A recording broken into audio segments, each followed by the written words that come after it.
बाळापूरचं मुख्य बस स्थानक सध्या खासगी वाहनांच्या ताब्यात गेल्याचं चित्र आहे। प्रवाशांना बसपेक्षा ऑटो आणि चारचाकींचा सामना करावा लागतोय।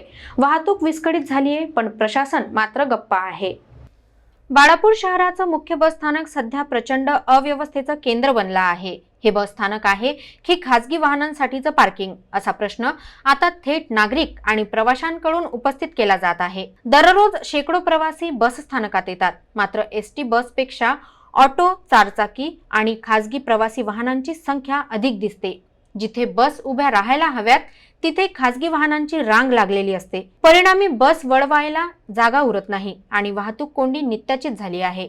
प्रवासी उतरायच्या आणि चढायच्या जागी ऑटो चालकांचा ताबा असल्याने महिलांना, विद्यार्थ्यांना आणि ज्येष्ठ नागरिकांना मोठ्या अडचणींना सामोरं जावं लागत आहे। सुरक्षिततेचा प्रश्नही दिवसेंदिवस गंभीर बनतोय। स्थानिक नागरिकांनी आणि प्रवाशांनी याबाबत प्रशासनाकडे वारंवार तक्रारी केल्या, मात्र कारवाई होत नसल्याने प्रशासनाच्या भूमिकेवर प्रश्नचिन्ह उपस्थित केलं जात आहे। उलट परिस्थिती अधिकच बिघडत चालली आहे। या अव्यवस्थेमुळे बाळापूर शहराची प्रतिमा देखील मलिन होत आहे। बाहेरून येणाऱ्या प्रवाशांना पहिल्याच क्षणी गोंधळ, अराजकता आणि गैरशिस्तीचा अनुभव येतो।